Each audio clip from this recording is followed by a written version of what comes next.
I'm sort of challenged by the fact that my day-to-day job is designing places to be thriving. And I think on reflection, that's what urban design is really about, is to make life happen in places. And that's a continual process. I think urban design is a doing word rather than a fixed discipline that has principles and structure to it. It's all about the doing. I'm going to talk to you about Matakana, which is a small township north of here. I assume some of you have heard about it, maybe gone there to the very popular markets and that. This is a little bit different, less public participation perhaps, more of a kind of a linear process, but there are some interesting things. It's been going for about 10 years. I'm just going to bounce around some of these PowerPoints as you do. It's kind of our kind of crutches that work us through. It's a small town. It's on a crossroads. It's a rural service town. There used to be a dairy factory. It's been pretty stagnant for the last 20 or 30 years, really. It really wasn't going anywhere. Until about 10, 12 years ago, Richard and Christine Didsbury, a private couple, decided they would invest in Matakana and buy this old timber yard, which was dilapidated and had contaminated soils and the full works. And they had a vision,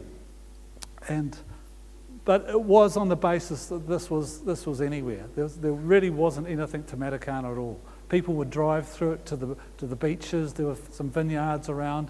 It was a place that you would pass through. This is a shot of the site. They had this vision that this could be a strong village. It could be the centre for a new community that was starting to emerge. This is the Matakana River, as it was in 2000.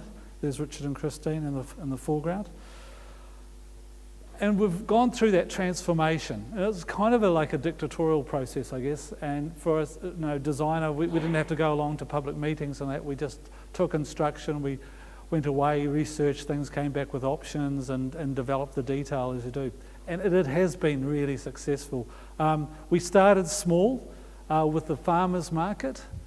We took ideas from other places. Like we took ideas from the Black Barn Farmers Market down in Havelock North, down in Hawke's Bay, which we were familiar with.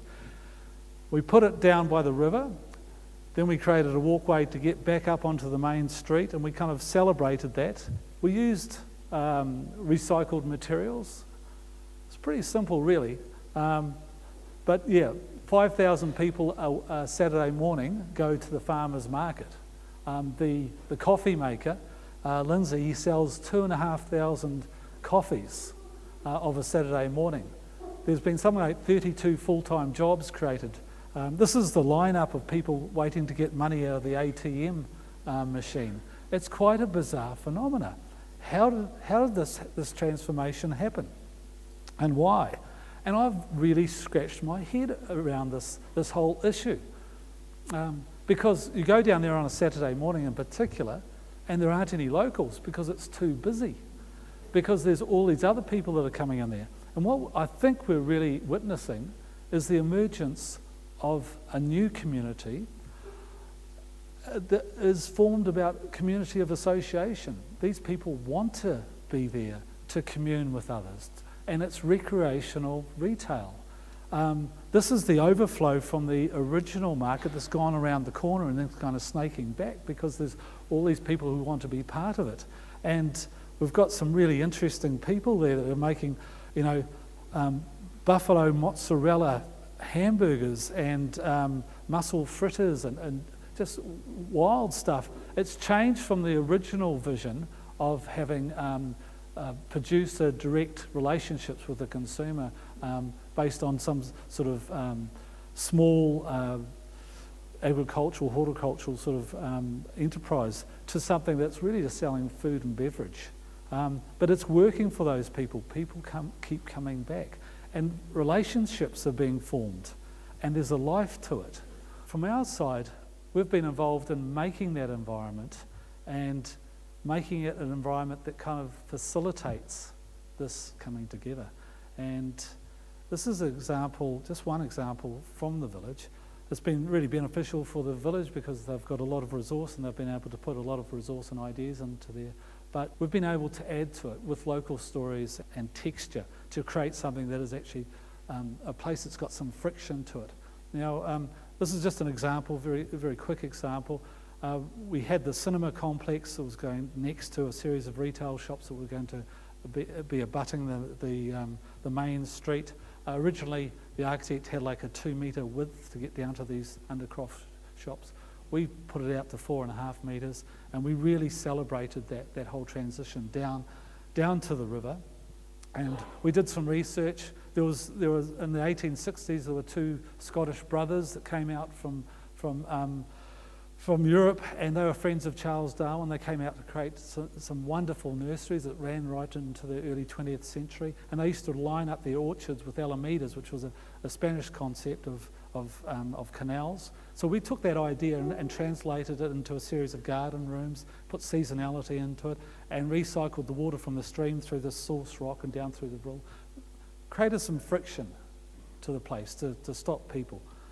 And the Didsburys backed us on this, and that was a huge fillip to our whole start of this process. This is a shot of the market, but the market then started to grow. We got other people, like-minded people, on board, and it was amazing how quickly that process happened. People just seemed to come out of the woodwork to jump on board. Now, this was the back of the corner shop that had sat there as a storeroom for 40 years, and it opened up as mainly a coffee shop, really, and everyone said, this is an agricultural service place. You're not going to get the contractors stopping for a latte in the morning.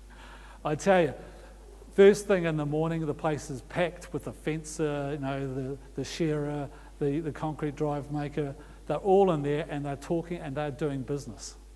And this is where it's happening in the Black Dog Cafe. It's named the Black Dog because the owner had a big black dog, and now he's into his 2nd or 3rd generation black dog.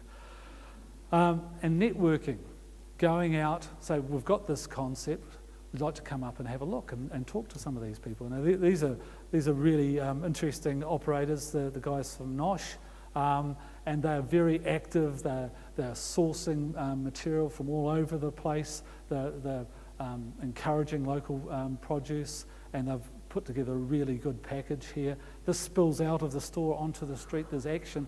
There's more sort of selling going on in the street than there is in the store, and they're really good for the village. And even the 4 Square shop across the road that again has sat there for a long time just selling the regular conveniences has got on board. And now they've got a whole range of organic material. We've got a community notice board. They're selling local firewood there, and they're enthusiastic.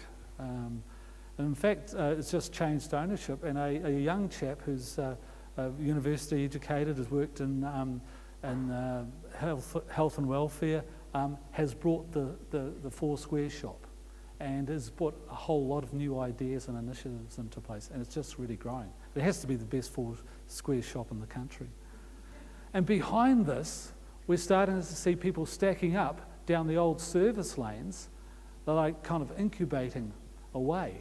We've got a guy that's moved in who's fielding, and I mean, there was somebody referencing beehives and that, and we've just lost our beehive at home. They just swarmed and took off. I mean, it's really hard at the moment. But he's farming North Auckland and bringing it through this retail outlet here. Behind that, there's a lady who's developing her own range of childwear and babywear. And whether they succeed or not, I'm not sure, but it's really healthy to have all that sort of backing up. We're starting to get a sense of a local ecology happening in a social and economic sense. One of the key lessons, though, is you've really got to look after the locals. This is the redeveloped pub, the stalwart of the community. It's been redeveloped. They've made sure that the locals are catered for, and there's events for the locals. This is on the Sunday now. We have an indie market. Now, the indie market used to be a flea market, used to be an antique market, used to be a plant market. Those initiatives did not work. The indie market is flourishing because it's made the connection with the local arts community. It's got principles stating that it's whole earth and it's organic. It's basically a craft market, and they've got other people down there like the fire brigade doing fire exercises and raising money and all that sort of stuff. It's thriving. There are sharks circling in Snell's Beach. This is one of the large format mega stores that Mitre 10 have opened up in Warkworth. They will come. They will fleece the retail spend. There will be operators who start off with a lot of initiative and great ideas and all that do not survive. In the back there's a new shop called Matakana Lunches, and she is thriving. Because she's hit the market and she's got ideas that are working. And yes, this is new ways of doing business, and it's organic, it's exciting, and as we saw before with the exchange of post-it notes there, when you harness people's ideas and initiatives, it's just an amazingly powerful thing to do. With Matakana, we're lucky. We've still got room for further expansion. New ideas are being put into play. And we are maintaining our attention to detail as we go, so making sure each step is a solid step and embracing change. Thank you.